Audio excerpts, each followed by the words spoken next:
आप सभी को नमस्कार। आज इस 43rd यानी 43वीं थेरेपिस्ट क्लास जो प्रत्येक बुधवार को होती है, उसमें आप सभी का स्वागत है, अभिनंदन है।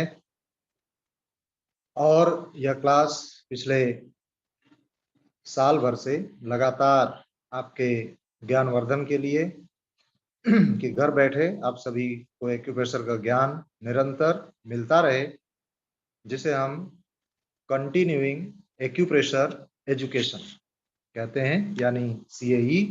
और वो वेंसडे थेरेपिस्ट क्लास के माध्यम से आपको ये सतत ज्ञान मिल रहा है। और पिछले बुधवार की क्लास में आप सभी ने ऑस्टियोपोरोसिस के कारण, उसके लक्षण और उससे संबंधित जो उसकी फिजियोलॉजी है उसका आपने ज्ञान लिया, और आदरणीय अग्रवाल सर ने उससे संबंधित उसका क्या ट्रीटमेंट हो सकता है उसके विषय में चर्चा की थी। तो उसी के क्रम में और हमारे बीच आज आदरणीय खेतान साहब मौजूद हैं, और आज एक विशेष विषय पर क्लास आयोजित होगी, न्यूरोफाइब्रोमा विषय पर।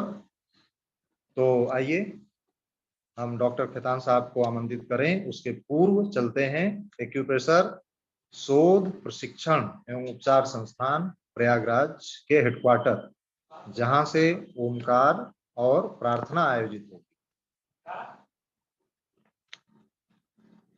आज की क्लास शुरू करने से पहले हम 3 बार ओम शब्द का पारायण करेंगे। उसके बाद हम अपनी स्पाइन को सीधी करके संस्थान की प्रार्थना को शुरू करेंगे।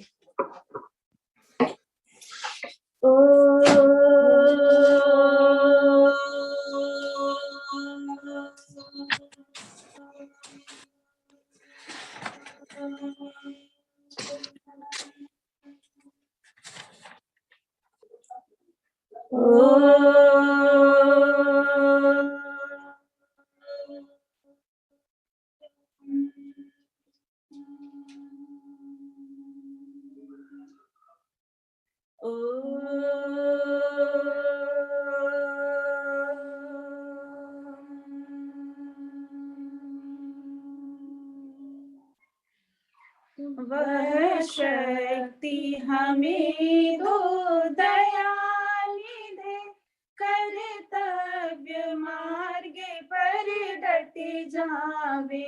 वह शक्ति हमें दो दयालु दे, कर्तव्य मार्ग पर डटे जावे।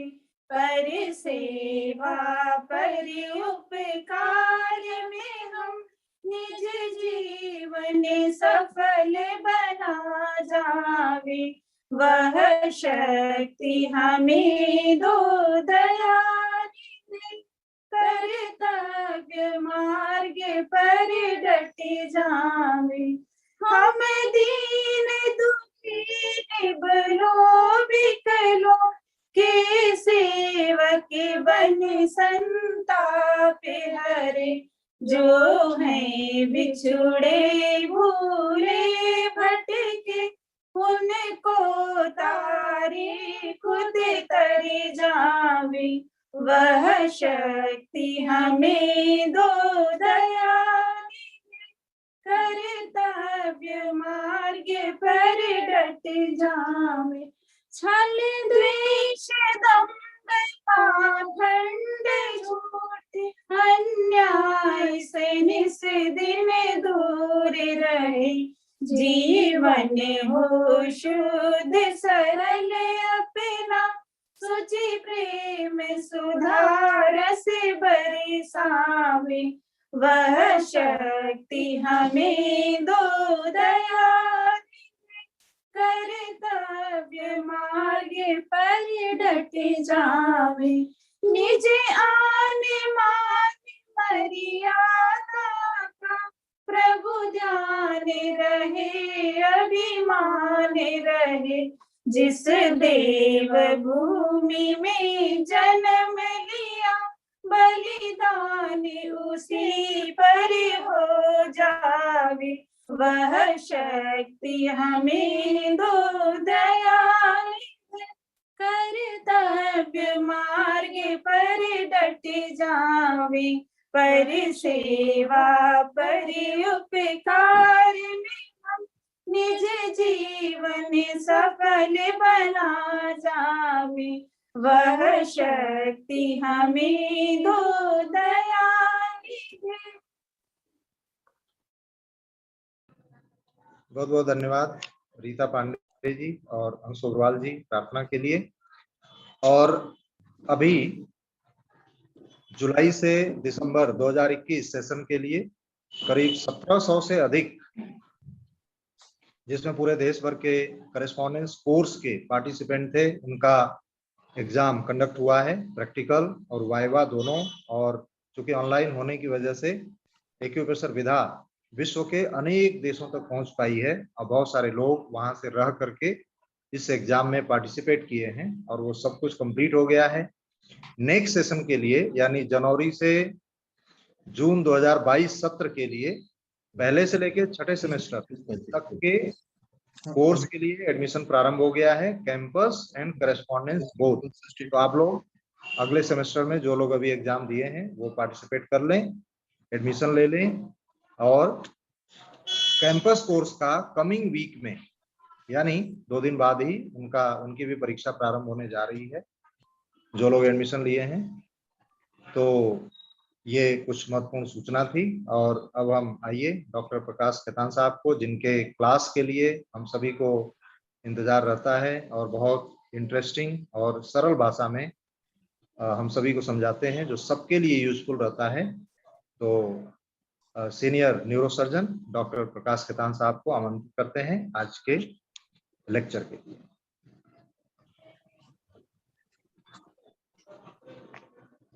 Thank you Anil ji. Welcome sir. Thank you all the participant. Right now we have 164 participants from all over the country. It is a different topic today which I am going to deliver. You just see the picture on your screen. You cannot imagine a skin of a human being like an animal or a different species. हमारे देखिए त्वचा जो है, आप एक सामने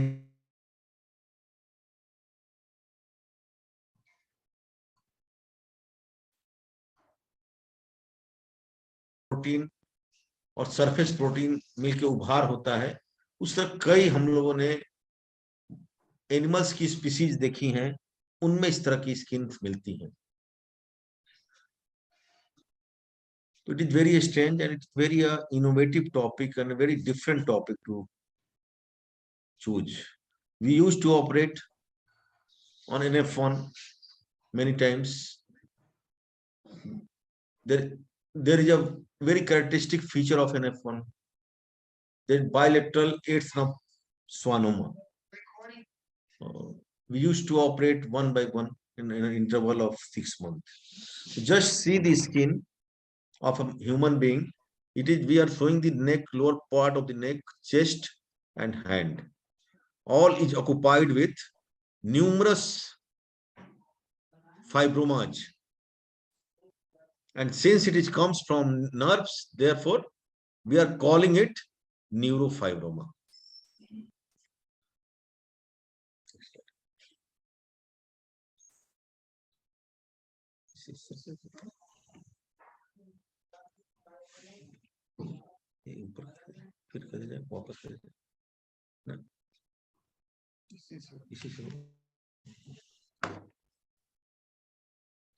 Just see, this is the nerve sheath.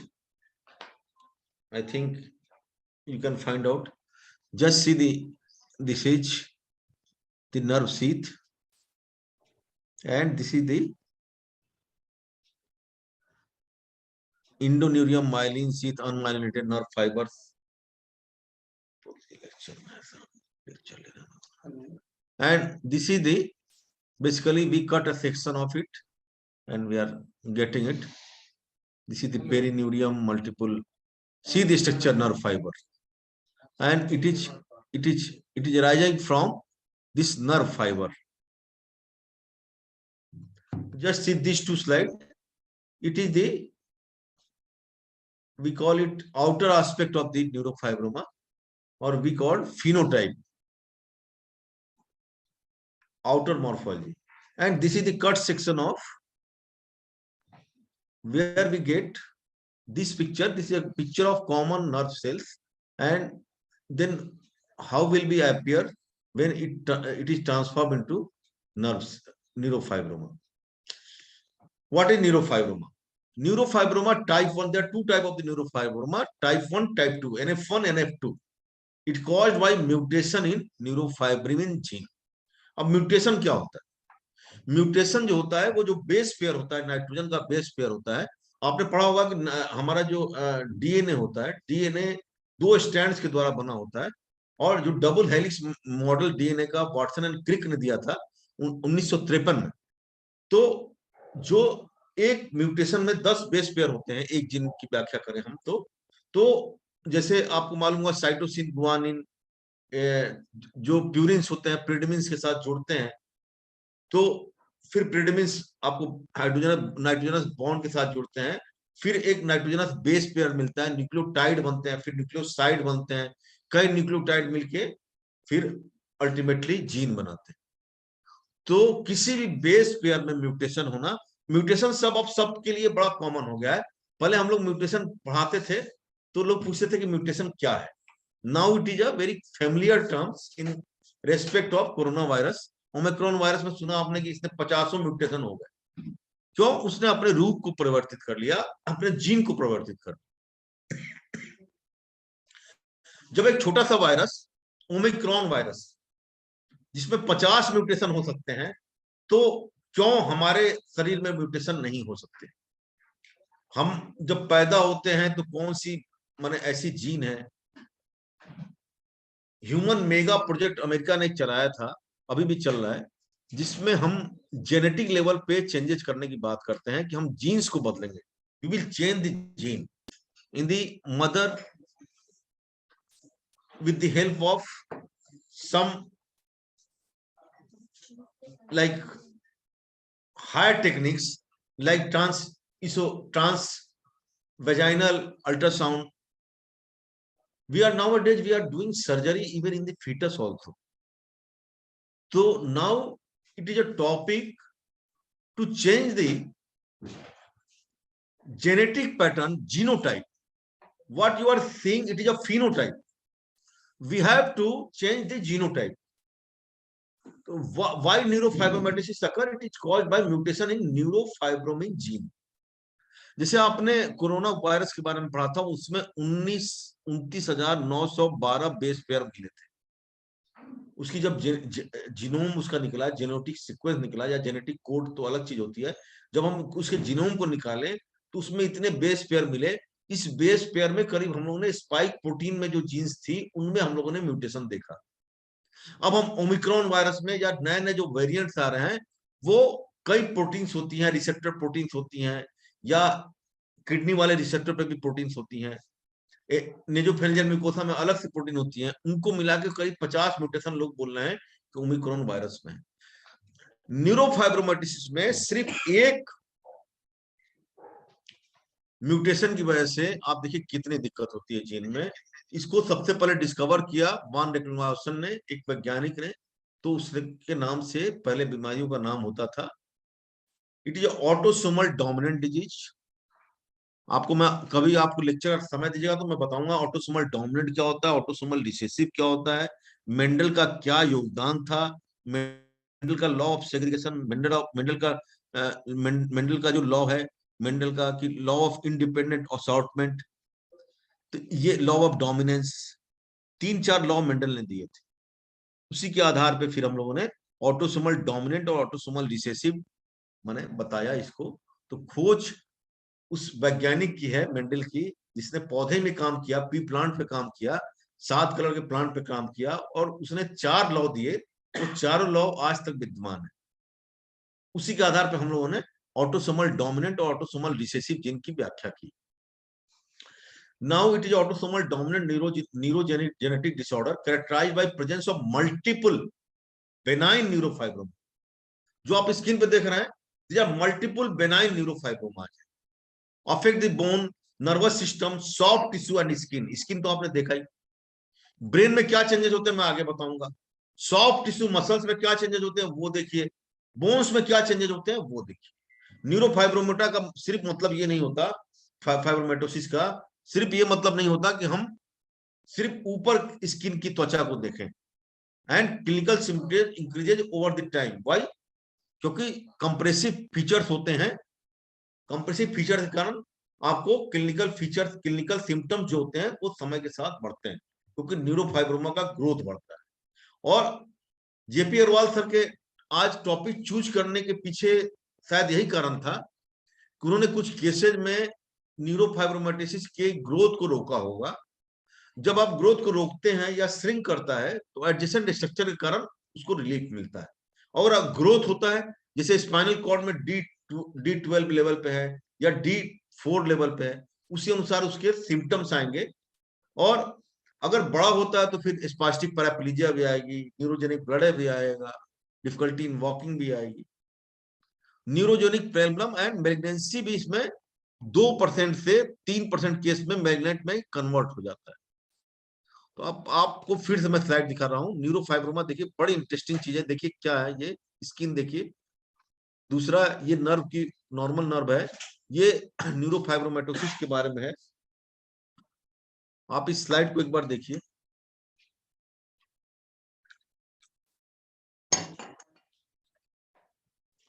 Neurofibromatosis one also called, वैज्ञानिक के नाम पे हमने बोला, it is von Recklinghausen disease. Neurofibromatosis 2, NF2. Main दो ही है. स्वानोमेटोसिस को कभी कभी हम NF1 में भी जोड़ लेते हैं.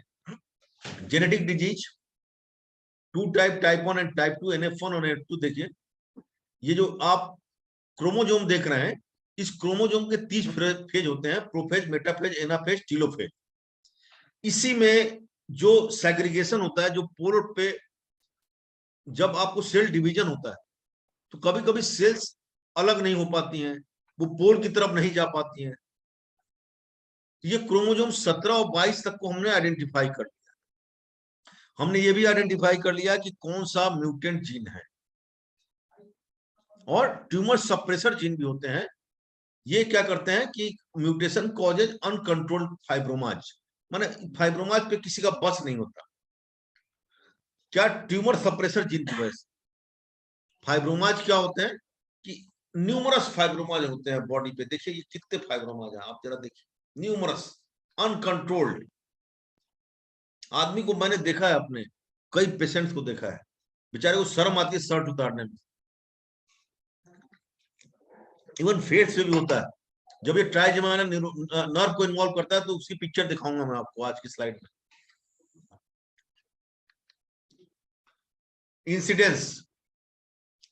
इंसिडेंस पहले बहुत ज्यादा था, लेकिन nowadays it is gradually decreasing. I don't know what is the cause, but nowadays we are not commonly observing all this type of the neurofibromatosis in which whole of the body is covered by multiple neurofibromas, and it has a genetic correlation. देखिए half of the cases are familial. Sporadic भी mutation होते हैं. Mutation देखिए 3 तरह के होते हैं. एक स्पोराडिक होता है म्यूटेशन, एक मास म्यूटेशन होता है, और एक म्यूटेशन और होता है. कभी मुझे मौका मिलेगा तो जेनेटिक्स पढ़ाऊंगा, तब फिर आपको म्यूटेशन के बारे में बताऊंगा. De novo mutation occur primarily in the paternally derived chromosomes, the likelihood of which increases with the advanced paternal age. Advance paternal age के साथ बहुत सी समस्याएं बढ़ती हैं. बच्चा सेरेब्रल पैल्सी का भी होता है. माँ बाप की उम्र अगर ज्यादा होती है, उस समय बच्चे पैदा होते हैं, तो कई प्रॉब्लम्स बढ़ती हैं, जेनेटिक्स प्रॉब्लम्स. उनमें सेरेब्रल पैल्सी भी है. उसी में न्यूरोफाइब्रोमेटोसिस के बारे में भी बताया गया कि अगर माँ बाप की अगर उम्र बढ़ेगी तो न्यूरोफाइब्रोमेटोसिस के चांसेस भी बढ़ेंगे. Increase concentration of the nerve growth stimulating activities have been linked with the development of. Nerve की एक्टिविटी बढ़ जाती है. Increase concentration of nerve growth. हो सकता है आपका जो बेसिक पॉइंट है ये हो, आप कंसंट्रेशन ऑफ नर्व ग्रोथ को कम कर दें। NF1 is a disorder with variable phenotypic expression. Phenotype वो होता है जो हम देखते हैं, जीनोटाइप क्या होता है कि 23 + XY, 46 क्रोमोसोम्स हैं, 23 + XY, X0 मदर से आया, XY आपका इससे है, ये आपका जीनोटाइप हुआ। तो इसमें हमने दिखाया था आपको कि 17वें क्रोमोसोम पे दिक्कत थी। ये देखिए NF1 में 17 क्रोमोसोम पे हमारे जो सेक्स क्रोमोसोम होता है वो एक पेयर होता है और बाकी सब एलील्स होते हैं। एलील्स क्या होते हैं, सिंगल क्रोमोसोम क्या होते हैं, उसके बारे में भी बताऊंगा आपको। एक ही जब थोड़ी सी Some patient may be mainly have cutaneous expression, other may have life-threatening or severe disfigurement. The variation of the disease even shown within the families. A spontaneous mutation rate is 100 times greater than of many genes and is thought to contribute approximately 30 to 35% neurofibromatosis cases. जैसे आप Omicron virus में देखा ना, उसमें भी spontaneous mutation होता है। जब आपको दो शब्द मैं देता हूं, एक शब्द होता है नेचुरल सिलेक्शन। जब वुहान से वायरस निकला तो WHO ने बोला कि it is a period of time के द्वारा, नेचुरल सिलेक्शन के द्वारा ये चेंजेज आए हैं कोरोना वायरस में, क्योंकि कोरोना वायरस 1953 से एग्जिस्ट कर रहा था। लेकिन जो नया कोविड-19 जिसको बोला गया, उसमें ये बोले कि नेचुरल सिलेक्शन से आया, ये म्यूटेशन से नहीं आया। नेचुरल सिलेक्शन की प्रक्रिया कैसे होती है, ये डार्विन ने 1853 में अपनी किताब लिखी थी, ओरिजिन ऑफ स्पीसीज। तो वो उसने जिराफ का उदाहरण दिया कि जिराफ एक एक्सटिंक्ट स्पीसीज हो गई, इसलिए हो गई कि उसको उस अनुसार वो सर्वाइवल ऑफ फिटेस्ट के कारण वो अपने आप को वातावरण में एडजस्ट नहीं कर पाया, and by the process of natural selection and with the process of survival of fittest, it these animals become extinct. अभी हम लोग आरोग्य भारती में एक लेक्चर ले रहे थे औषधि पौधों पर, तो मध्य प्रदेश में कुछ ऐसे पौधे हैं जो विलुप्त हो रहे हैं। तो डायनासोर और जिराफ ही नहीं, हमारे पौधे की भी कई प्रजातियां, दुर्लभ प्रजातियां विलुप्त हो रही। क्यों? क्योंकि उनमें स्पॉन्टेनियस म्यूटेशन हो रहा है वो।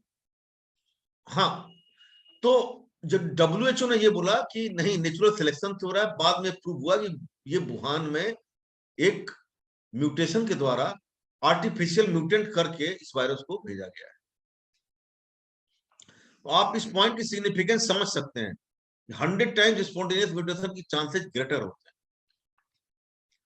अब मोर क्लिनिकल फीचर देखिए, NF1 ना, it is a syndrome, it is not only neurofibromatosis. You just see what are the problems associated with NF1.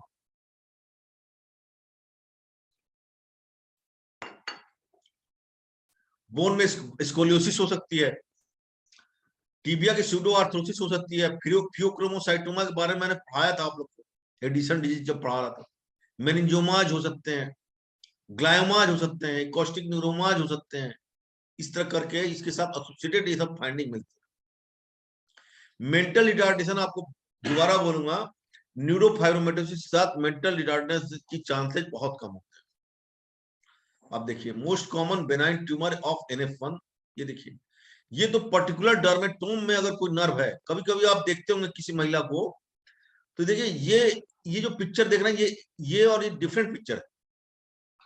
ये जनरलाइज न्यूरोफाइब्रोमाटोसिस है और ये किसी पर्टिकुलर नर्व के डर्मेटोम में या ट्राइजेमिनल नर्व का एक पिक्चर दिखाऊंगा, उसमें विकृति होती है, तब इस तरह की आपको पिक्चर मिलती है। देखिए आपको देख ले, पता नहीं इसको क्या बीमारी होगी। They can form at any place along a nerve. Tumor are made up of Schwann cells, fibroblast, mast cell, vascular component. Schwann cell आप जैसे जानते हैं, ओलिगोडेंड्रोग्लाइमा हमने बताया था कि ब्रेन में जो होते हैं, जो माइलिन शीथ बनती है, वो Schwann सेल से बनती है। दो तरह से बनती है, पेरिफेरल नर्वस सिस्टम में अलग बनती है और सेंट्रल नर्वस सिस्टम में अलग बनती है। They can form at any place along a nerve. Three subtype of neurofibroma exist: cutaneous, subcutaneous, and plexiform. Cutaneous lesion and subcutaneous lesion are circumscribed. These nodules may be brown to pink or skin colored, and they may be soft or firm on the touch. अब देखिए plexiform neurofibroma के बारे में बताना चाह रहा था. They are non circumscribed, thick, irregular. ये देखिए, ये प्लेक्सीफॉर्म न्यूरोफाइब्रोमा है, माने जिसकी कोई बाउंड्री नहीं है. इसकी बाउंड्री है, ये देखिए, ये क्यूटेनियस लीजन है. इसके बाद देखिए सर्कमस्क्राइब्ड है और इसकी एक बाउंड्री है, पिंक है, ये स्किन कलर्ड है. ये plexiform neurofibroma. It is non circumscribed, thick, irregular, and they can cause disfigurement of the intervening important of supportive structure. ये क्या करता है ना, डर्मेटोम में होता है उस पर्टिकुलर नर्व. मैंने आपको बोला था ना एलील के बारे में, जो ऑटोसोमल क्रोमोसोम्स होते हैं, जो सेक्स क्रोमोसोम के अलावा, cellular loss of Y type of NF1 allele is the associated with the neurofibroma. Neurofibromin, अब जिस म्यूटेंट जीन की बात करते हैं हम, neurofibromin is a cytoplasmic protein that is expressed in neuron, Schwann cell, oligodendrocytes, astrocytes and glycocytes. It is encoded by a gene NF1. देखिए, मैं आपको फिर से सेंट्रल डोग्मा बनाता हूं जेनेटिक का. जेनेटिक्स का सेंट्रल डोग्मा ये होता है कि डीएनए से डीएनए बोलते हैं, इसको रेप्लिकेशन बोलते हैं. डीएनए से जब आरएनए बनता है तो इसको ट्रांसक्रिप्शन बोलते हैं, और आरएनए से जब प्रोटीन बनता है तो उसको ट्रांसलेशन बोलते हैं, राइबोसोम्स के थ्रू. एमआरएनए, 3 तरह के राइबोसोम्स होते हैं, वो इसमें काम करते हैं. अल्टीमेट एम ये होता है किसी जीन का कि पर्टिकुलर प्रोटीन को बनाए. वही चीज ये कर रहा है न्यूरोफाइब्रिमिन. ये साइटोप्लाज्मिक प्रोटीन. आप देखिए, मैं एक एक वर्ड को फिर दोहरा रहा हूं. मैंने सेंट्रल डोग्मा में बताया आपको, डीएनए, आरएनए, डीएनए से आरएनए बना, आरएनए से फिर प्रोटीन बना. उस प्रोसेस को ट्रांसक्रिप्शन बोले, देन हम उसको ट्रांसलेशन बोले. अब it is located on chromosome 17 at the band Q11.2. इस तरह के वर्ड आजकल ना आप देख रहे होंगे, जो वेरिएंट ब्रिटेन के आते हैं उसमें ये सब 0.2 ये सब वेरिएंट मिलते हैं, देख रहे हैं. तो हम लोगों ने इस जीन को आइडेंटिफाई कर लिया. इट इज अ वेरी, माने it is a big discovery. It has several biochemical functions, including association to the microtubules, participation in several signaling pathways, alteration in the protein are responsible for phacomatosis, named neurofibromatosis type 1. Neurofibromin has a guanosine triphosphate GTPase region that binds to RAS and positively modules conversion of guanosine triphosphate to guanosine diphosphate. देखिए, सारी प्रक्रिया virus में भी इसी तरह होती हैं. जो सेल का स्ट्रक्चर होता है, वो मैंने आपको पिछली बार भी बोला था, सेल का स्ट्रक्चर. सेल क्या होता है? It is a basic unit of life. जो माइक्रोट्यूब्यूल्स होते हैं सेल के अंदर, माइक्रोट्यूब्यूल्स, सेल ऑर्गेनेल के बारे में जब कभी पढ़िएगा तो बेसिक पे कि आपका एक्यूप्रेशर काम कहां कर रहा है. वो राइबोसोम पे काम कर रहा है, माइटोकॉन्ड्रिया पे काम कर रहा है, वो इंडोप्लाज्मिक रेटिकुलम पे काम कर रहा है, वो माइक्रोट्यूब्यूल्स पे काम कर रहा है. क्योंकि अल्टीमेटली सारी जितनी क्रियाएं हैं वो सेल के अंदर होती है. Cell is a basic unit of our life. तो ये देखिए, ये न्यूरोफाइब्रिमिन में जीन की बात कर रहा हूं, इस पे फोकस डालना जरूरी है, क्योंकि आपके जितने उतार चढ़ाव हो रहे हैं एक्यूप्रेशर के माध्यम से, if you are getting success in reducing the size of the neurofibroma, or you are getting something else, so you are definitely doing at the cellular level, you are doing something in the conversion of the protein और diphosphate और triphosphate को बदलने में आप काम. ATP का तो आपने नाम सुना ही होगा, एडिनोसिन ट्राइफॉस्फेट.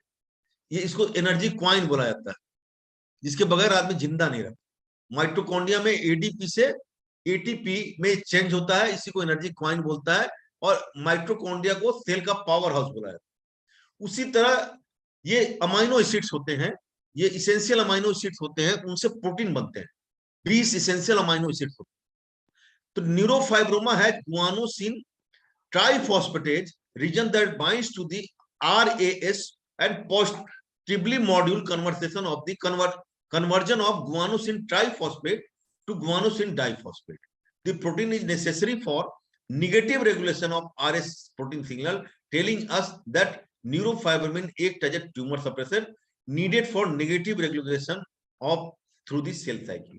देखिए मैं बता रहा हूं, मैं पूरे विश्वास से बता रहा हूं कि जो खेमका सर ने डिस्कवरी की या एक्यूप्रेशर की, जहां से भी एक्यूप्रेशर आया, ये एक्यूप्रेशर इंडियन साइंस की देन है। हम लोग का थोड़ा भगवान समय वेदांत वेदों पे पढ़ने को दे तो हम एलोपैथ साइंस को कोरिलेट करेंगे।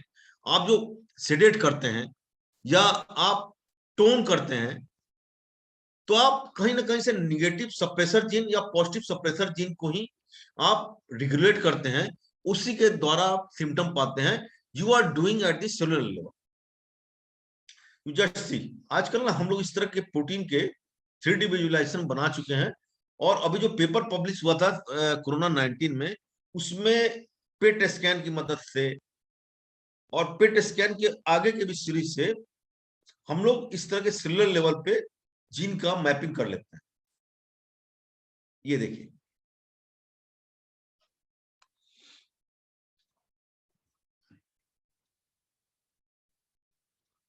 अब नाउ सी, ये एक डायग्रामेटिक व्यू आप लोग को पढ़ाने के लिए हमने दिया है कि जस्ट आप देखिए,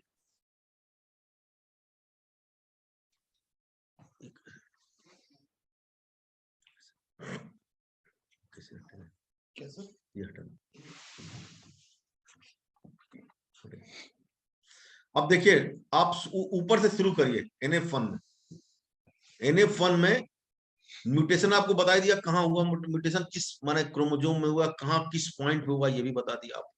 सिंगल म्यूटेशन से देखिए कितनी दिक्कत आई आप। ब्रेन में जो एस्ट्रोसाइट्स हैं उसके कारण एस्ट्रोसाइटोमाज हो गए, स्वान सेल की जगह से स्वानोमाज हो गए, है ना। ऑप्टिक पाथवे में कहीं हुआ तो ग्लाइमाज हो गए। फिर कॉग्निटिव फंक्शन, मतलब आपका मेंटल रिटार्डेशन है कि नहीं है। अब आप अगर नीचे आइएगा तो एक होता है MEN, multiple endocrine neoplasia, MEN 1, MEN 2, MEN 3। ये हमारे पीजी के बहुत अच्छे क्वेश्चन हुआ करते थे, उसमें ये सिंड्रोम होते थे कई। इसमें मेन में आखिरी में वो भी था, न्यूरोफाइब्रोमेटोसिस 1 भी था। तो मेन 1 हो सकता है आगे स्लाइड में हो, आप लोग देखिएगा। ये देखिए, ड्यूडिनल कार्सिनोइड हो सकता है, उसके बाद न्यूरल क्रेस्ट सेल्स हो सकते हैं, आपको ऑस्टियोब्लास्ट हो सकते हैं, मिलेनोसाइट्स जो होते हैं आपको, जो हमारे स्किन में पाए जाते हैं, उसके कारण कुछ मैक्यूल्स भी होते हैं। ये कैफे उलैट मैक्यूल्स, ये सब फ्रेंच वर्ड है, वहां इनकी डिस्कवरी की गई थी। ग्लोमस ट्यूमर हो सकता है पैर में, स्वान सेल्स की ट्यूमर न्यूरोफाइब्रोमा में हो सकते हैं, स्पाइनल कॉर्ड्स में हो सकते हैं। मतलब मैंने आपको बोला कि आप इस पॉइंट पे देखिए, अगर आप पीछे की स्लाइड देखेंगे तो ये उन सारी जगह हो सकता है। देखिए, this tumour are made up of Schwann cell, fibroblastoma, mast cell, vascular component. तो ये सारी जगह ये सब चीजें हो सकती हैं। Analysis of mutations, many different mutation in neurofibromatosis gene had been described. 95% of the NF1 individual, a mutation is found in the NF1 gene. 5%, जैसे आप कोरोना प्रोटीन में स्पाइक प्रोटीन के अलावा आपने कोई प्रोटीन का नाम नहीं सुना होगा। 8 प्रोटीन टोटल होते हैं। सरफेस प्रोटीन होता है, न्यूरो ग्लाइकोसाइड प्रोटीन्स होते हैं, फिर किडनी के कई प्रोटीन्स होते हैं, उसी के अनुसार उनके रिसेप्टर्स होते हैं। इसी तरह इसमें germline mutation consists of a micro deletion that includes NF1 gene and several other genes. Micro deletion का मतलब हुआ कि कोई भी न्यूक्लियोटाइड एक बनता है 10 बेस पेयर से मिला के बनता है आरएनए में, तो कोई एक माइक्रो डिलीशन हो गया हो किसी क्रोमोसोम के बेस पेयर का, उससे भी हो जाता है। अब मैं आपको किसी लेक्चर में इंट्रॉन एक्सॉन्स के बारे में बताऊं। Mutations are found in exon 2। 2 शब्द की उत्पत्ति हुई, इंट्रॉन एक्सॉन्स। ये मॉलिक्यूलर बायोलॉजी का chapter, it is a separate chapter and it is a very interesting chapter. Sir का जब कोई भी टॉपिक पर आदेश होगा तो मैं उस पर कोशिश करूंगा। Mutation in this exon involves an insertion, मतलब addition of cytosine into codon. Codon क्या होता है कि ये जेनेटिक कोड एक निकलता है, इसके ऊपर खुराना साहब का भी, हरगोविंद खुराना का भी बहुत रोल था इसमें, और उनको नोबेल प्राइज मिला हमारे देश के। तो उन्होंने कोडोन में बहुत हेल्प किया था। और 62 कोडोन्स होते हैं टोटल, 62 या 66 होते हैं, माने इतने कोडोन्स होते हैं किसी भी एक प्रोटीन के बनाने के बारे में। तो इतना ज्यादा सिस्टमेटिक होता है ना कि आप समझिए कोई सिंगल जीन वो गवर्न करता है कि हम हमारे द्वारा कौन से प्रोटीन को बनाया जाएगा। हमारा मानव शरीर ऐसा है। आज ही आपने पढ़ा होगा ब्रिटेन की किताब में कि एकदम ह्यूमनॉइड बनाया उन्होंने। देखिए आपने बीमारी सुनी ना, टाइफाइड, मैंने साल्मोनेला टाइफस वायरस से जो हुआ उसको टाइफाइड बोला। ह्यूमन की तरह एक पूरा नया क्रिएशन किया। आज ब्रिटेन ने बोला कि हमने एकदम, आपको पता नहीं लगेगा कि आदमी है कि नहीं है, रोबोट है अंदर। उसका नाम दिया उन्होंने ह्यूमनॉइड। तो ये देखिए क्या है, mutation in this exon involves an insertion of cytosine into codon 5662 and resulted in an early stop codon. Stop codon क्या होते हैं इसके ऊपर भी जानना जरूरी है। इनिशिएशन कोडॉन्स क्या होते हैं भाई? अगर प्रोटीन बनने की प्रक्रिया चालू हो गई तो उसको रोकना भी हमें, माने ये इतनी, it is a highly specialized mechanism of our basic unit of life, this cell.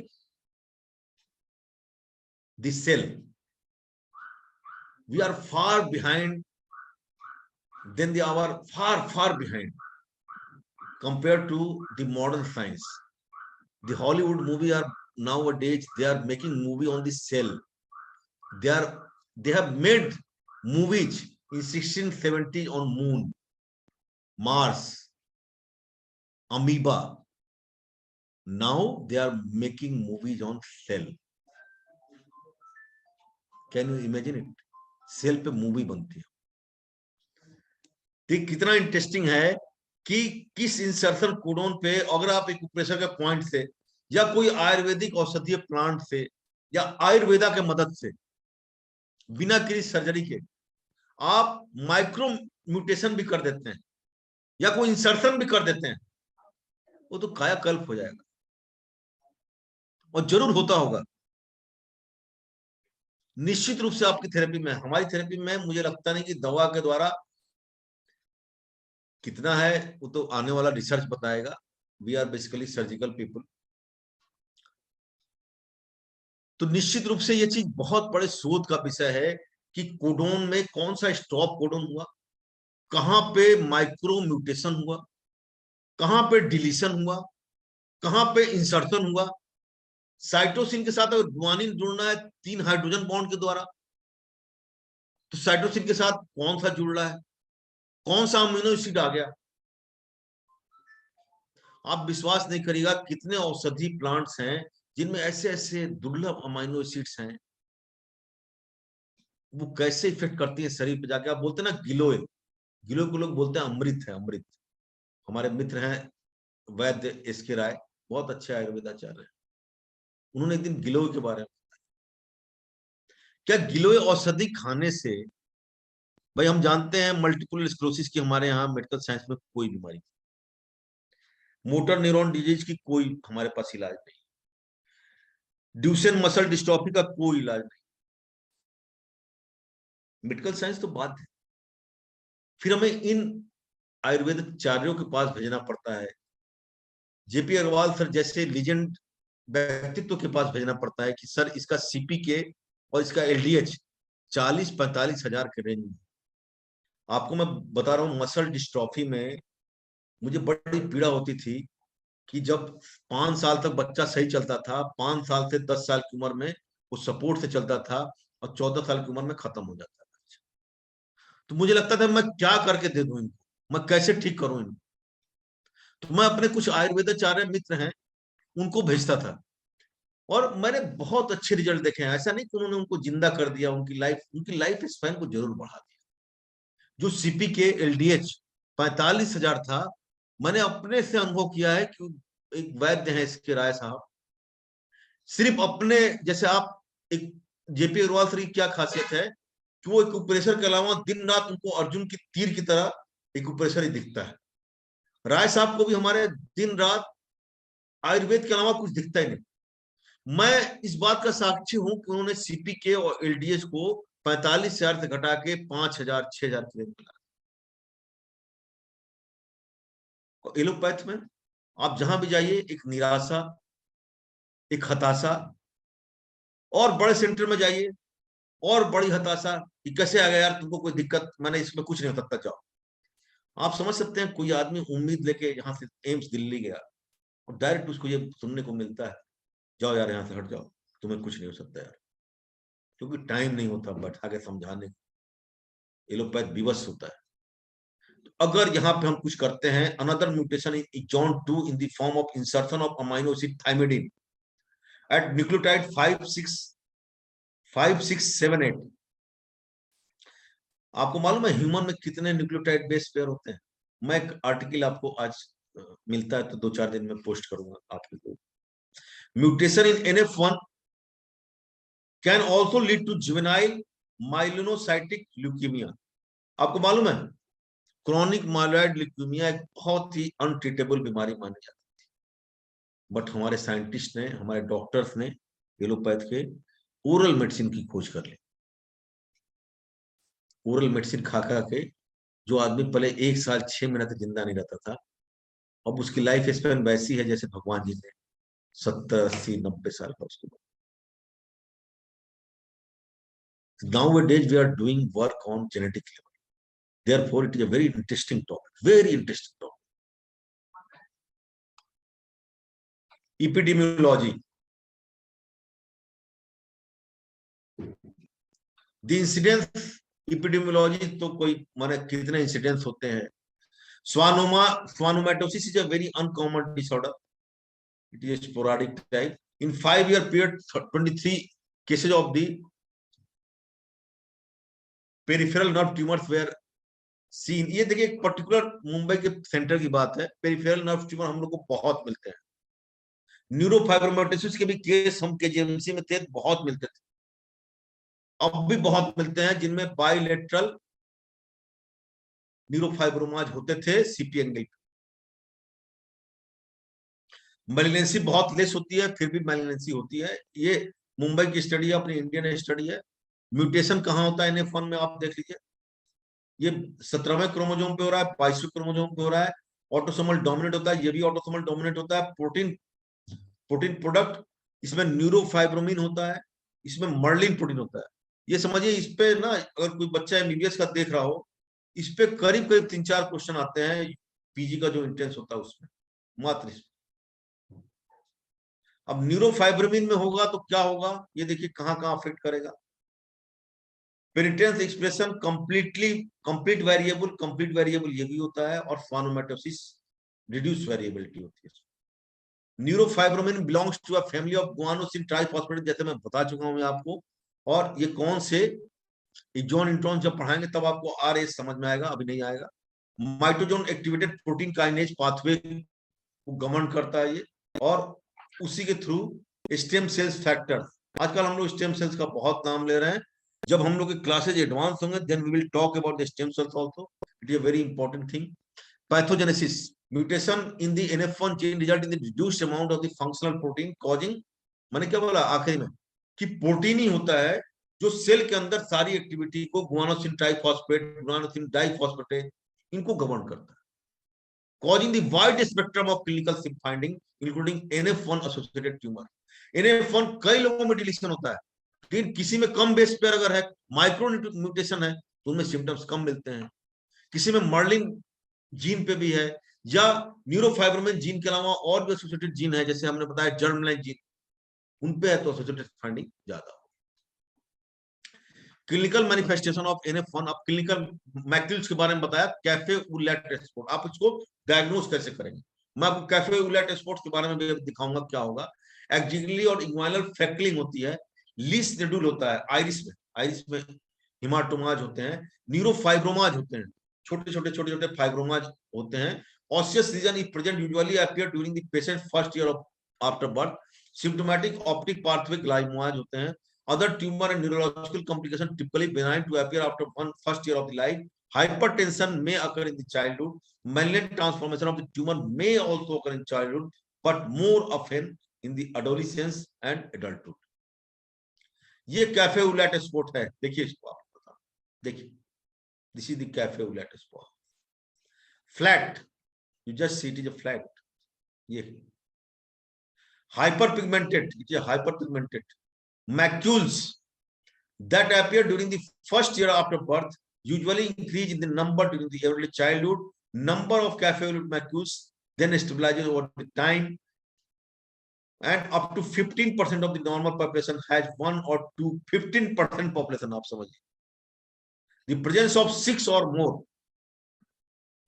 आपको ये डायग्नोसिस बनानी है अपने ऊपर, NF1 है कि NF2 है। जैसे आपने NF1 की डायग्नोसिस बनाई, आपके दिमाग में कई चीजें आ जाएंगी कि यहाँ भी ट्यूमर होगा, किडनी में भी इन्फेक्शन होगा। एक छोटी सी आप ये देखकर, अगर 6 या उससे ज्यादा कैफे उलैट स्पॉट्स हैं तो NF1 की पॉसिबिलिटी ज्यादा है। NF2 उतना खतरनाक नहीं होता। फ्रैकलिंग, ये देखिए एक्चुअली फ्रैकलिंग होती है, smaller in size than the cafe au lait macules appear later, usually occur in the clusters in the skin fold. Clusters में मिलते हैं स्किन फोल्ड्स में। ये देखिए, ये आपको कैफे उलैट स्पॉट्स हैं, और ये छोटे छोटे जो हैं ये आपको फ्रेकल्स हैं। फ्रेकलिंग occurs mostly in the intertriginous area, axillary में, इंग्वाइनल में, जो बेल्ट वाला रीजन होता है हमारा, वहां पे मिल सकता है। इंफ्रामेमरी, जो हमारी माता बहनें की जो स्तन होती हैं, उनके नीचे का जो एरिया होता है, वहां भी ये मिलते हैं, जो हाइपर पिगमेंटेड एरिया होता है। Usually is not appeared at birth but often appear by the age of 3 to 5 years. The presence of cafe ulet macule in skin fold does not constitute to the skin fold freckle. दोनों एक साथ मिले कोई जरूरी नहीं है। Lease nodule क्या होता है, देखिए ये लीस नोड्यूल, ये आइरिस होता है, दिस इज द आइरिस, ये स्क्लेरा है आंख, ये आपकी कॉर्निया है, ये देखिए ये आइरिस आप देख रहे हैं, जो आपकी कॉर्निया को बंद करता है, छोटा करता है, ये लीस नोड्यूल्स हैं। ये देखिए tan colored hematomas of the iris represent a specific finding of NF1. Don't affect vision, खासियत क्या है, विजन को अफेक्ट नहीं करती। Useful both in establishing diagnosis in NF1 in child and determine whether a patient is affected or not. तो अभी तो मैंने क्या बताया, कैफे उलैट स्पॉट्स, एक्जिलरी फ्रैकलिंग, और सबसे इंपॉर्टेंट क्या बताया, लीस नोड्यूल। सब में नहीं मिलता ये, detected in less than 10% of the affected children less than the 6 year of the age, but are seen in the more than 90% of adults, may be seen with a direct ophthalmoscope. हम direct ophthalmoscope से देख सकते हैं। if the nodules are large or numerous, iris is light, best seen through the slit lamp examination. Tumors, patient with NF1 develop with the benign and malignant tumor with increased frequency throughout the life. Neurofibroma are most common type of the benign tumor that develops in the patient with NF1. ये short terms I can't explain you. Overall risk जैसे मैं बताया था कि 2 से 3% से ज्यादा risk नहीं होता। Bony abnormality of NF1 include pseudoarthrosis and bony dysplasia as well as bony abnormality of क्या हो सकती है, बोन वाई ऑस्टियोपोरोसिस हो सकती है, ठीक है, न्यूरोफाइब्रोमा जीन के कारण, स्कोलियोसिस हो सकती है, स्यूडोआर्थरोसिस हो सकती है, बोनी डिस्प्लेजिया हो सकता है, न्यूरोलॉजिकल में कॉग्निटिव डेफिसिट हो सकते हैं, seizure, yes seizure is a very important finding in NF1। जब आप मल्टीपल नोड्यूल्स देखते हैं, और कई बार ये ऐसे पेशेंट सीजर के साथ जाते हैं। Macrocephaly is a common feature, सर बड़ा होना। Gross and fine motor development delays are also seen, but it is very rare. Peripheral neuropathy is very less common in NF1 than NF2. NF1 जो होता है वो ज्यादातर सेंट्रल ही होता है, NF2 आपका पेरिफेरल होता है। तो पेरिफेरल जो न्यूरोपैथी होती है वो NF1,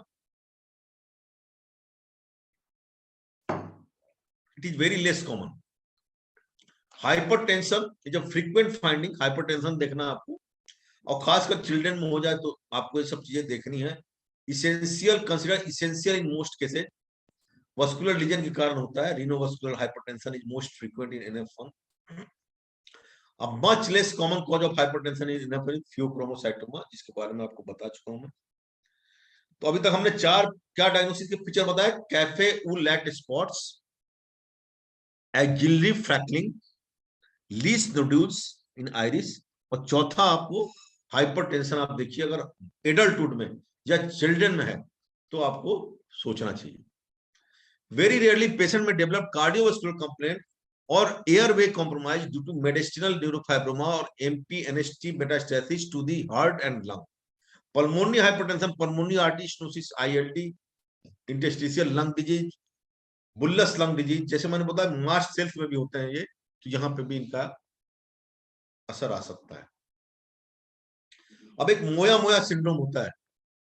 मोया मोया सिंड्रोम PGI में करीब हम लोगों ने अभी 4-5 साल पहले जब हम लोगों ने लेक्चर टाइम किया था तो करीब 10 से 12 केस सीरीज की, ऑपरेटिव केस सीरीज की, डॉक्टर संजय बिहारी हैं, वहाँ is a very renowned neurosurgeon. उन्होंने मोया मोया डिजीज पे एक बड़ी अच्छी सीरीज बना रखी है, and fortunately it is in our country that we have made a very good series of moyamoya disease. अब ये क्या है देखिए, other vascular lesion may cause stenosis or major vessels including the internal carotid resulting in the moya moya syndrome. In rare instances arterial dissection can occur sometimes leading to life threatening hemorrhage. मोया मोया syndrome में क्या होता है कि brain की vascular supply कम हो जाती है क्योंकि कुछ वेसल्स होते हैं जो कॉन्जेनाइटली एब्सेंट होते हैं, तो हम लोग उसमें क्या करते हैं, जो एक्सटर्नल वेसल्स होते हैं उनको हम इंटरनल ब्रेन के वेसल से जोड़ने का प्रयास करते हैं।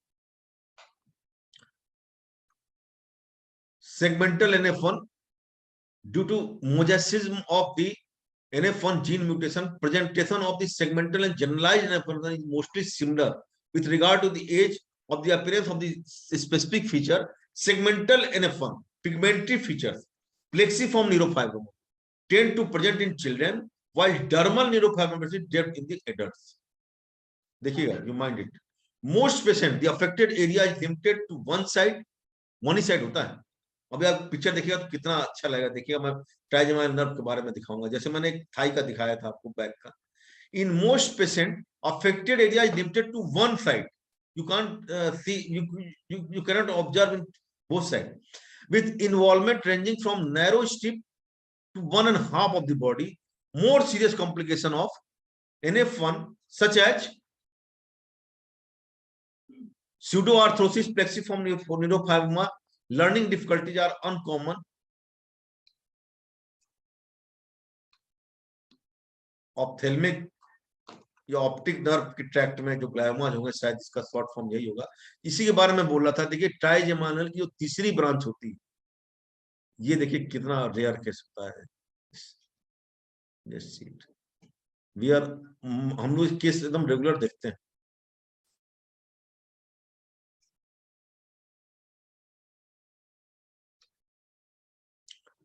अब हम NF1 की बात हो गई, अब now we will talk about the NF2. Patient typically present around the age of 20 years of the age. Most frequent clinical feature include bilateral vestibular schwannomatosis.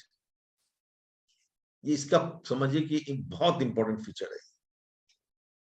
schwannomatosis of other cranial nerve, internal intracranial meningioma भी associated हो सकते हैं, spinal tumour, intramedullary, एक्स्ट्रामेडुलर दोनों हो सकते हैं, और peripheral neuropathy हो सकते हैं। आई लीजन में कैटरेक्ट हो सकता है, इपीरेटिनल मेम्ब्रेन्स हो सकते हैं, रेटिनल हिमाटोमाज हो सकते हैं, स्किन में क्यूटेनियस ट्यूमर्स हो सकते हैं, स्किन प्लैक हो सकता है, सबक्यूटेनियस ट्यूमर्स हो सकते हैं।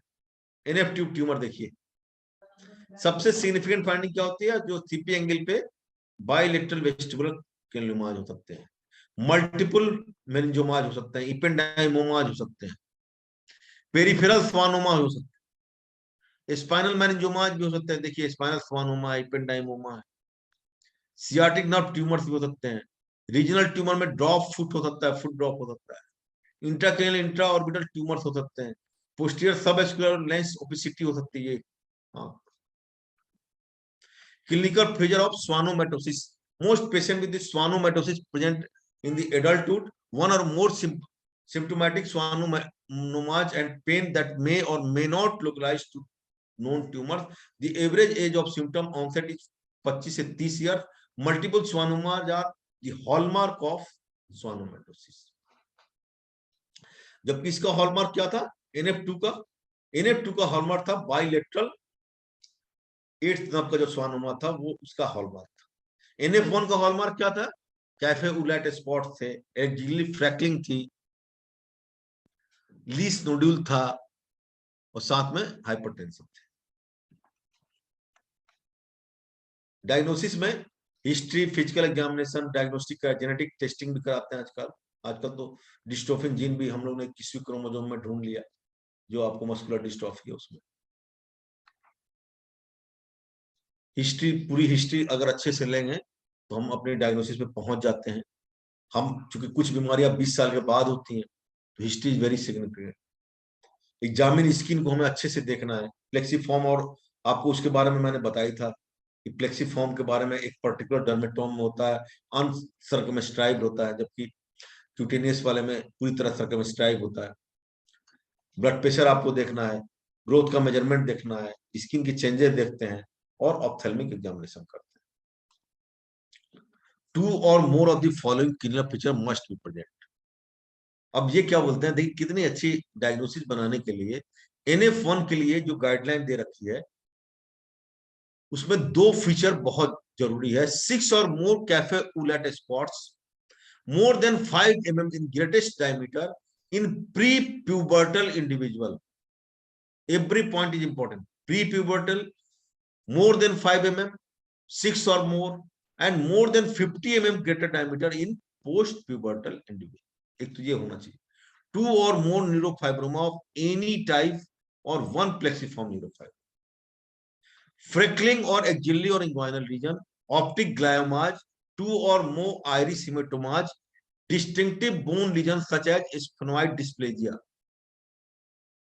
thinning of long bone cortex with or without pseudoarthrosis of first degree relative with NF1 based on this above criteria.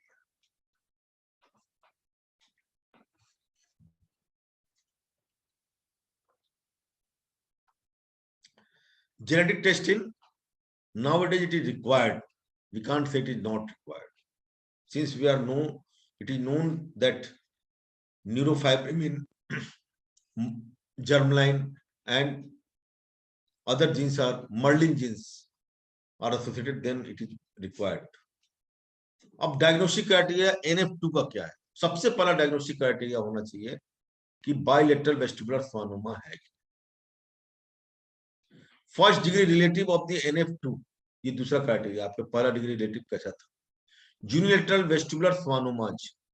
आप सोचिए मेंडल ने पी प्लांट पे ऑटोसोमल डोमिनेंट और रिसेसिव की थ्योरी दे दी, लॉ ऑफ सेग्रीगेशन दे दिया, लॉ ऑफ इंडिपेंडेंट असॉर्टमेंट दे दिया. उसी के आधार पे तो आज हम बता रहे हैं कि फर्स्ट डिग्री रिलेटिव में है, second degree relative. Unilateral vestibular schwannomas, any type of the meningioma, schwannoma, gualoma, neurofibroma, posterior subarticular lenticular opicities, multiple meningiomas, unilateral vestibular schwannomas. Diagnosis of schwannomatosis, more than 30 year age होना चाहिए. इसके भी 2 or more non intradermal schwannomas. Diagnostic criteria of NF2 not fulfill, जहां पे लगता है आपको तहां पे हम स्वानोमैटोसिस की डायग्नोसिस बनाते हैं.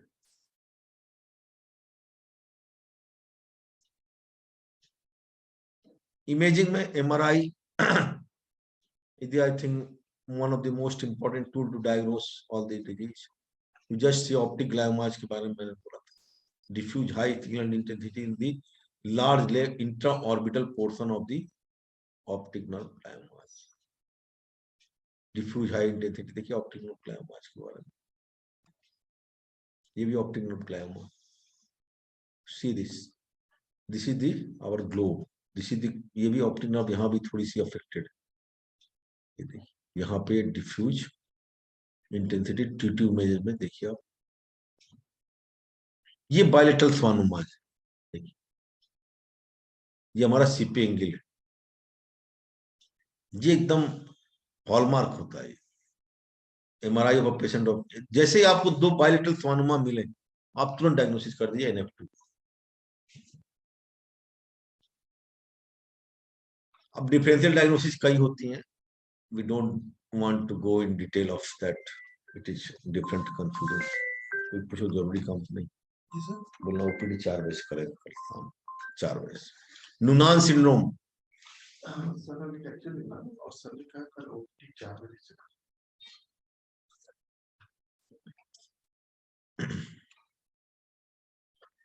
की डिफरेंसेस इतने अच्छे से आपको बताया, फिर से बता दे रहा हूँ। NF1 NF2 आपने देख ही लिया। NF2 का मतलब bilateral schwannoma, cafe au lait spot much less frequent in NF2, least nodules are not seen. NF2 में नहीं मिलता।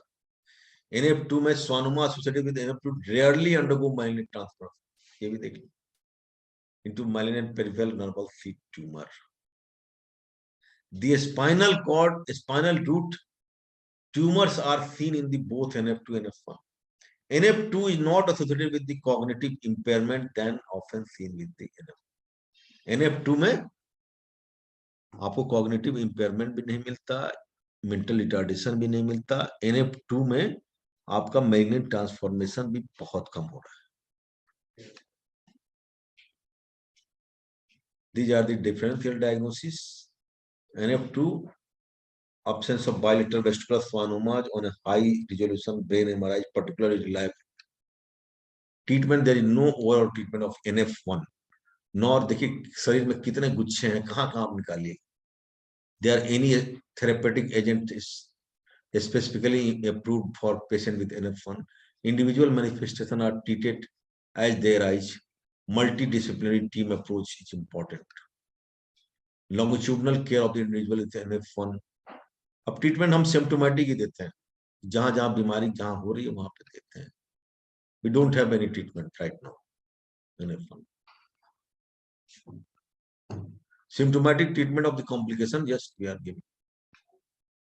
Treatment of various tumors, वही symptomatic जहां जहां बीमारी हो रही है उसको आप ट्रीटमेंट कर लीजिए। प्लेक्सीफॉर्म जैसे न्यूरोफाइब्रोमा चैलेंजिंग था, देखिए कितना बढ़िया अपने लगा प्लेक्सीफॉर्म न्यूरोफाइब्रोमा। इस सब का मैनेजमेंट आप कर सकते हैं। सीजर आ रहे हैं तो you can manage this seizure. Learning disabilities को you can manage. Peripheral neuropathy, cognitive deficit को you can manage.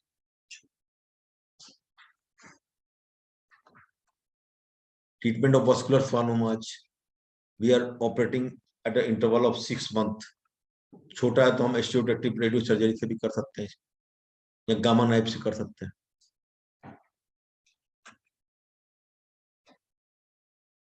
Now the treatment of the schwannomatosis, सबके साथ जैसे सिम्प्टोमेटिक ट्रीटमेंट ही करते हैं पेन का। गाबापेंटिन प्रीगैबलिन हम लोग देते हैं, ये थोड़े नर्व के, या एंटी एपिलेप्टिक में हम कार्बामाजेपिन भी दे सकते हैं, टोपिरामेट भी दे सकते हैं, डुलेक्सिटिन भी दे सकते हैं।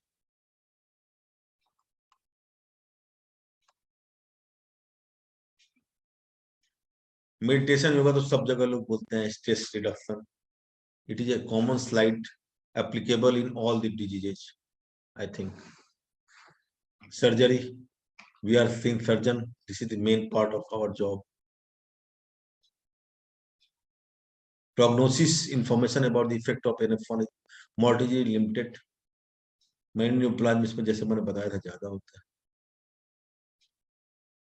टेक होम मैसेज क्या लेके जाएंगे? Multi depression holistic branch. आजकल मल्टी डिसिप्लिनरी को हम क्या बोल रहे हैं? मल्टी डिसिप्लिनरी तो हो गई जैसे एलोपैथ के ही, किडनी के केयर, ऑर्थोपेडिक हो गए, न्यूरो सर्जन हो गए, ऑप्थेल्मिक सर्जन हो गए, but now I think it should be holistic apart from multidisciplinary. Thank you very much Anil. बहुत बहुत धन्यवाद Anil ji, I want to request you, I have 15 to 20 minutes, I have another patient in Parvati hospital. Just take 15 to 20 minutes, 25 minutes, and all the healthy questions are related to the topic. It should be, questions should be restricted to the topic only. It should not be go here and there. Welcome, sir. मैं JP Agarwal 2 minute आपका समय लेना चाह रहा हूँ। Am I audible? Yes, sir. जी sir, आपने बहुत सही पॉइंट आउट किया कि ये न्यूरोफाइब्रोमा क्यों हमने टॉपिक सेलेक्ट किया। हमने वो सारे टॉपिक सेलेक्ट किए हैं जो हाईली स्पेशलाइज्ड, जिसका एक्सप्लेनेशन आपके पास है, जिसका इटियोलॉजी आपके पास है और इतना विस्तृत और वृहद ज्ञान है। हम ट्रीटमेंट जो कर रहे थे, पार्शियली रिलीफ रिस्पांस भी आ रहा था, क्योंकि लंबे समय तक पूरे मल्टीपल न्यूरोफाइब्रोमास में लोग लंबे समय तक ट्रीटमेंट से घबराते भी हैं, परेशान भी होते हैं। और ये आपके द्वारा जो हमें इटियोलॉजी दी जाती है, प्रोग्नोसिस दी जाती है, क्लस्टर ऑफ सिंड्रोम सेंटर, देखिए टोटल कनेक्टिविटी आपने nervous system. Hello, Yes, am I audible? yes, sir. Nervous system या तो आपने देखा कि एक सिंगल नर्व से है, थाई का बड़ा खूबसूरत आपने दिखाया, और मैं आपके आभार व्यक्त करते हुए ये बताना चाहता हूँ कि सिंगल नर्व का जो कमाल था, ये neurofibroma that was turn to be the malignant, जो कि आपने बात के उसमें ट्रांसपेरेंसी में दिखाया कि can be causative factor, seizures आ सकते हैं इससे कनेक्टेड, ब्रेन में कुछ ऐसे स्पॉट्स हैं, और जितने फाइब्रोमा हैं जो कि ऑप्टिक ट्रैक में हैं या अदरवाइज हैं, वो कितने घातक हो सकते हैं। लेकिन ये बाहर का जो मैनिफेस्टेशन है, ये देखने में तो बुरा लगता है, और सरफेस लेवल पे ये खासतौर से फेटल भी नहीं होते, लेकिन जिसकी जड़ें अगर न्यूरोपैथी से है या सिंगल नर्व से, जो मैं बात बता रहा हूँ, जो आपने थाई का दिखाया था, एक यंगस्टर का वो कैंसरस था, सर्जरी के बाद भी फिर से रिकर कर गया था, और उसने 3 महीने ट्रीटमेंट लिया और वो सबसाइड कर गया। और ये हमें आश्चर्य भी हुआ कि इतना बड़ा लंप और फाइब्रोमा था, जो कि देखने में बिल्कुल अजीब सा लगता था, और उसके एक ट्राउजर का हिस्सा छोटा बड़ा करना पड़ता था, इस सीमा तक था। और जो मल्टीपल आपने जो पहली पिक्चर दिखाई थी, ऐसे पेशेंट तो हॉरर मूवी के पेशेंट की तरह बहुत आए। पहली बात तो फर्स्ट स्टेज में जो म्यूटेशन हो रहा था, दैट वाज स्टॉप्ड, उसका बढ़ना वृद्धि रुका, और फिर धीरे धीरे कुछ हुआ। लेकिन सबसे बड़ी बात इस प्रश्न का उत्तर कि क्या बिल्कुल ठीक हो जाएगा, और आपने जैसा कि बिल्कुल सही कहा कि इसकी सर्जरी पूरे उसमें तो नहीं हो सकती कि जहां देखिए हर जगह सर्जरी करना पड़े। तो जिसके साथ जीने का आदमी ने मन बना लिया हो, परेशान हो, तो निश्चित रूप से ये ऐसी थेरेपी जो कि नर्वस सिस्टम में, ब्लड सिस्टम में, और जिसका कॉजेटिव फैक्टर बाहर जो दिखता है वो नहीं है, तो ऐसी में ये थेरेपी निश्चित रूप से महत्वपूर्ण साबित हो रही है। और हमारा बहुत बड़ा स्वार्थ है कि हमने आपसे वो टॉपिक लिए हैं जो अल्टीमेट डिजीज से संबंधित हैं, और जिनका कनेक्शन सारे चारों तरफ अद्भुत है। तो मैं आपका, मेरे पास शब्द नहीं है आभार व्यक्त करने के।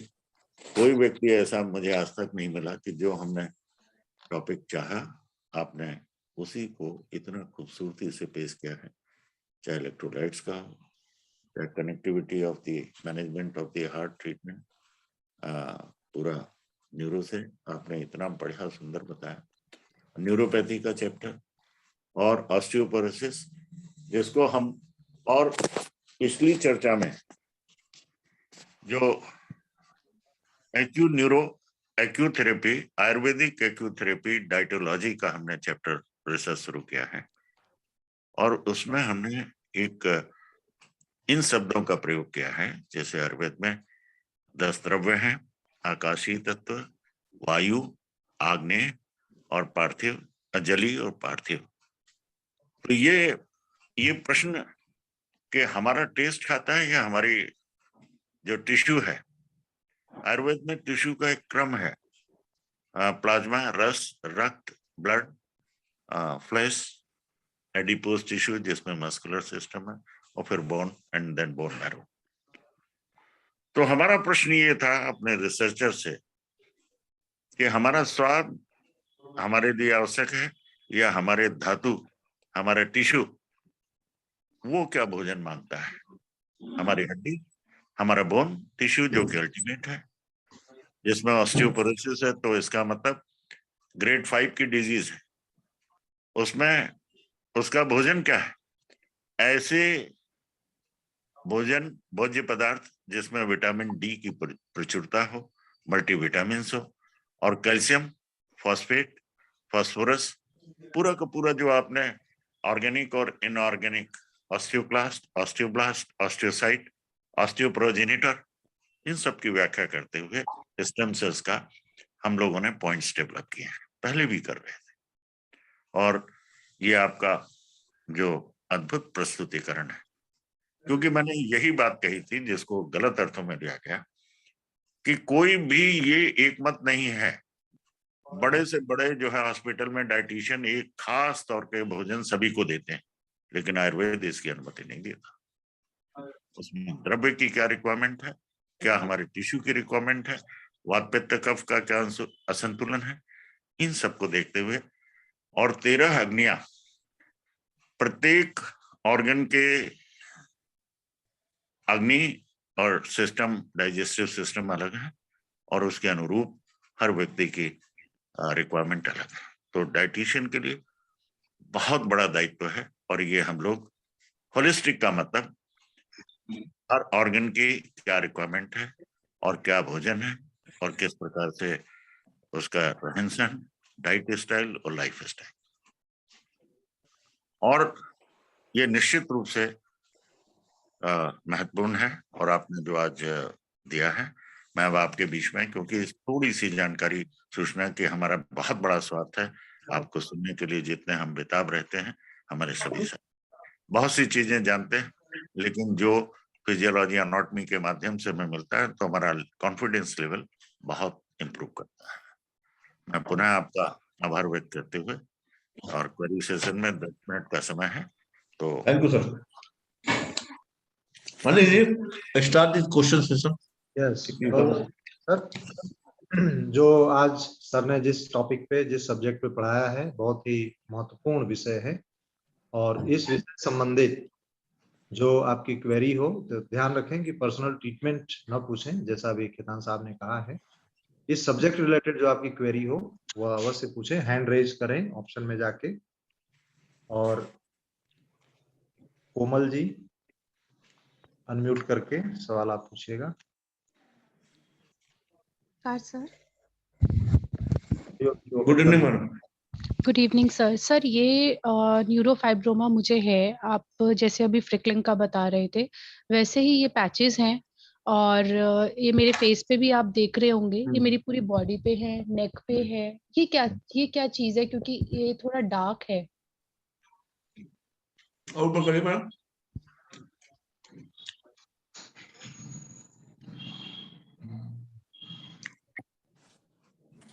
ठीक है, और बताइए मैडम। ये पूरी बॉडी पे है सर, और बैक पे, फ्रंट पे, बाजुओं पे भी है, फिंगर्स पे है, जैसे कि ये आप देख सकते हैं। कोई बात नहीं मैडम। क्या नाम है मैडम? कुमार जी। हाँ जी। कहाँ से मैडम? अमृतसर से। मैडम, 2 चीज आपके बारे में सबसे अच्छी है कि आपको NF1 है, it is not NF2। Okay. तो NF1 की खासियत होती है ब्रेन में ट्यूमर उमर नहीं होता, ओके। नॉर्मल लाइफ होती है more than 80 year. Okay, malignant transformation very rare होता है, लेस देन 4%। ठीक है। ट्रीटमेंट मैडम हमारे एलोपैथ में कुछ नहीं है, लेकिन इसका मतलब कि ट्रीटमेंट ऐसा नहीं कि नहीं है। जी, You come to our acupressure center, our ji, renowned Ayurvedacharya, you start your normal life style, है ना? जी। अगर मैडम इतने ही पे रुका हुआ है तब भी बहुत अच्छी बात है। ये अब मुझे लग रहा है कि थोड़ा-सा बढ़ रहा है। मैं एक्यूप्रेशर में हूँ, संस्था की तरफ से ही एक्यूप्रेशर कर रही हूँ, 4th सेमेस्टर में हूँ। अभी एग्ज़ाम्स दिए हैं मैंने। Madam can you imagine Komal ji हाँ जी, कि देयर few diseases हाँ like जी, neurofibromatosis, हाँ जी, like multiple sclerosis, like motor neuron disease, the Duchenne muscle dystrophy. हाँ जी, We are here gathered to develop a treatment for NF1 or NF2 ji, with the help of whatever the pathophysiology we taught, जी, है ना? तो madam इसके आधार पे sir जरूर आपको कुछ ना कुछ ट्रीटमेंट निकाल के देंगे, जी, and thank you so definitely much. He will develop point for you. You just measure it, Definitely, you sir. Just We will just help you. We हाँ will help. Just Sure. Measure it. Madam इसको measure करके रखिएगा, अपनी जी, सारी photo लेके रखिएगा, कभी कोई जी, डरने की बात नहीं है। जी, अगर साइज बढ़ रहा है तो we will take it out, उसके लिए हम बैठे हैं। ठीक है, गर्दन के जो भी ट्यूमर है सब निकाल के बाहर करेंगे, ठीक है है सर। ना? उसके लिए हम बैठे हैं। Thank you so much sir, thank you. Sir, we are committed to do that. Thank you sir. और कोई है Anil ji? Anil ji, are you getting my yes, voice? Monika Kshatriya ji unmute करिएगा।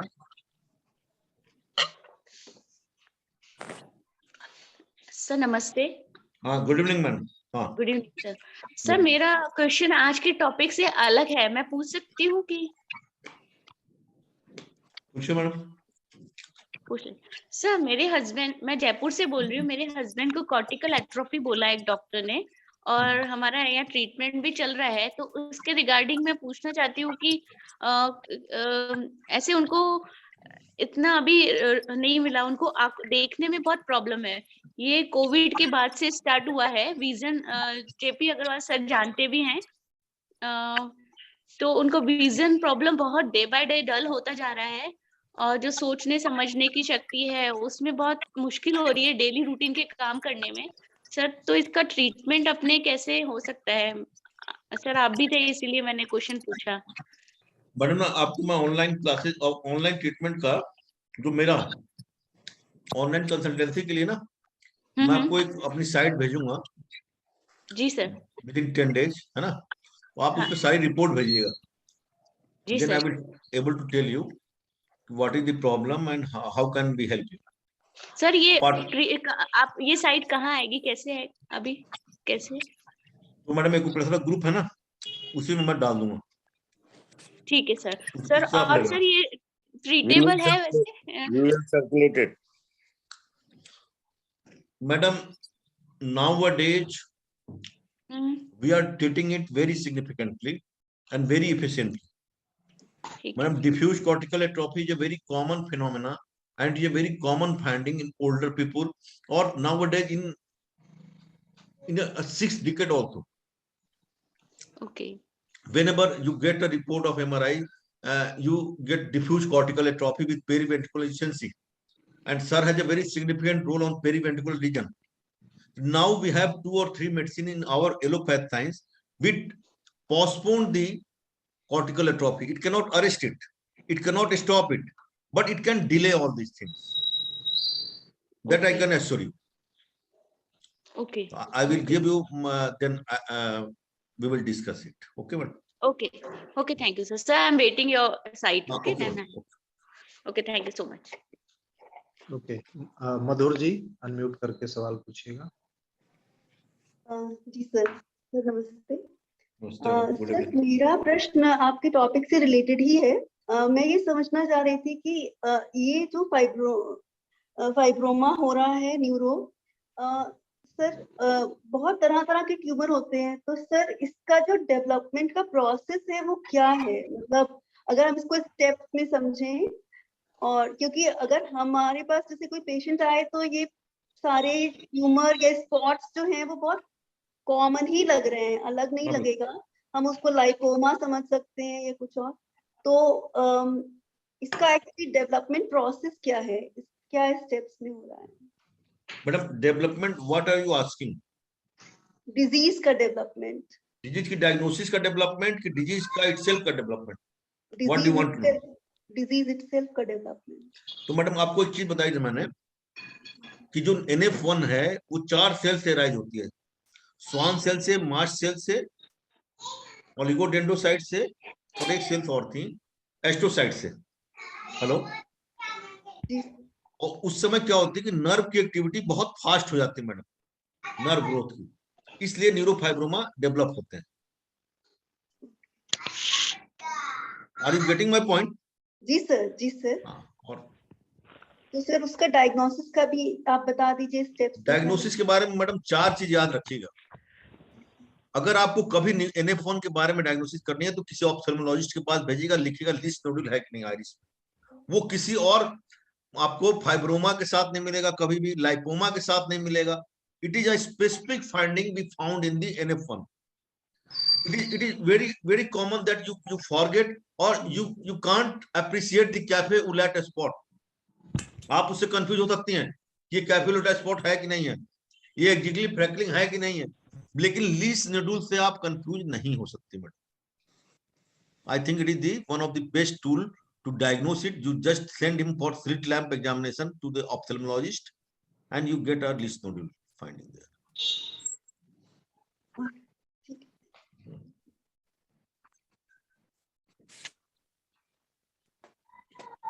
Okay. Next, Anita Singh ji. Good evening sir. Sir मेरे यहाँ सिर में, मैं झारखंड से अनिता सिंह बोल रही हूँ, मेरे यहाँ सिर में छोटा वो ट्यूमर जैसा निकल जाता है यहाँ से, ये पूरा। तो डॉक्टर में दिखाई, डॉक्टर ने बताया क्या वो ट्यूमर्स है मैडम। हाँ, ट्यूमर्स हैं, ट्यूमर्स। तो ये कैसे?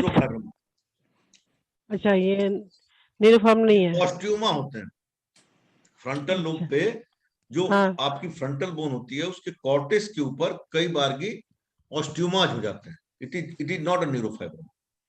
अच्छा, ये ट्यूमर नहीं है। डोंट वरी अबाउट, नहीं ma'am. Okay, thank you. Okay, Harsha ji. हाँ नमस्ते सर। हाँ, मेरी आवाज आ रही है?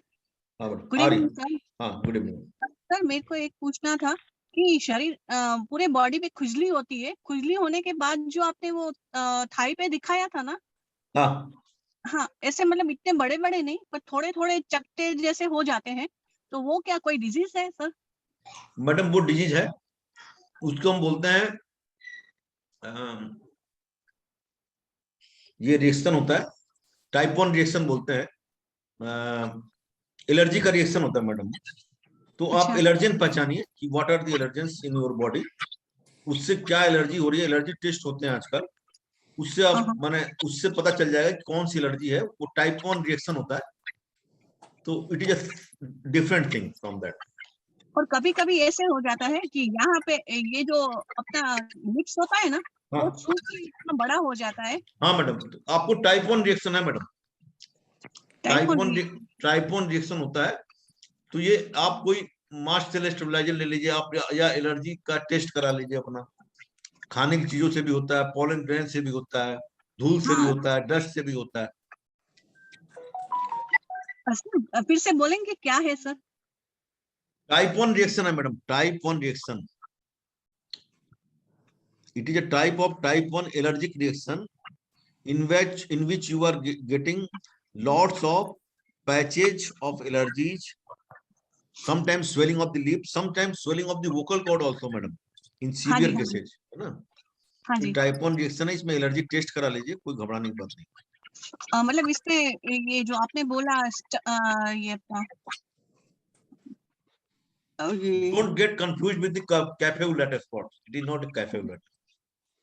Cafe au lait spot madam बचपन से होते हैं, जब बच्चा पैदा होता है तब से होते हैं, ठीक है मैडम। दूसरे दिन सर ठीक सुबह में ठीक हो जाता है, कभी कभार रात को होता है, हफ्ते में 2 बार, मतलब कुछ खाने की वजह से होता होगा ना एलर्जी? हाँ मैडम, खाने की वजह से होता है। Okay sir, thank you. हाँ और- भरत। हेलो, हाँ good evening sir. Sir good evening sir. Good evening, good evening. हाँ, I have done my associate bachelor in acupressure, अपनी संस्था से ही किया है। तो मेरा क्वेश्चन ऐसा है सर, मेरा एक पोता है जो 1.5 साल का है, पर he is not able to sit और रोल और बातें भी नहीं करता, और उसका न्यूरो सोनोग्राफी का ये फाइंडिंग्स है suggestive of periventricular leukomalacia PVL। हाँ हाँ, तो उसके लिए हम कुछ कर सकते हैं क्या सर? बिल्कुल कर सकते हैं sir. Please basically he has a feature of cerebral palsy. जो आपके पोते को फीचर है वो थोड़ा सेरेब्रल पैल्सी के फीचर है। सेरेब्रल पाल्सी तो नहीं है, यानी कि ये अपने कन्वेंशन भी नहीं है। नहीं, आप एक बार ना बच्चे को ले आइए, लेके एक बार, जब तक क्लिनिकल एग्जामिनेशन नहीं होगा, बच्चे के माइलस्टोन्स डिले हैं। ये जो वेरी डिले बहुत ज्यादा है। आप ले आइए, हम लोग उसका होलिस्टिक ट्रीटमेंट करेंगे, है ना। You will definitely get results. Okay, he is not able to even stand or convulsions या epilepsy में नहीं है। I get your point, है ना। Yes sir। He had basically rolling over takes place at the month of 4 to 5 months. And he is 15 months old. Yes so sir। it is significantly delayed. And you are saying periventricular lesioncy, so I am appreciating whatever I am saying you. Yes Once sir। I will see him, then it is I will able to tell you the exact diagnosis, and I will also suggest you a holistic part of the treatment also. Okay sir, आप मेरे को अपना video पर consulting कर सकते हैं? मैं आपका नंबर ले लूं? Can I consult you on video? हम आपको एक लिंक देंगे। I will provide a link within 10 days to consult. Okay sir। Okay sir। Thank you sir। Thank you a lot। Okay, Nidhi Agarwal ji, उसके बाद नीता उपाध्याय जी। करो स्टार्ट। नहीं, पहले Nidhi Agarwal. Good morning sir, good evening sir. Hello. हाँ, गुड इवनिंग मैडम, बताइए। Sir मेरे बेटे को ये है, मैं विजिबल नहीं हो रही हूँ, देखो सर। मेरे बेटे को ये अग्रवाल साहब का ट्रीटमेंट भी चल रहा है, तो क्या ये भी न्यूरोफाइब्रोमाइल्जिस से कुछ रिलेटेड है? क्या दिखाइए मैडम, क्या है बच्चे?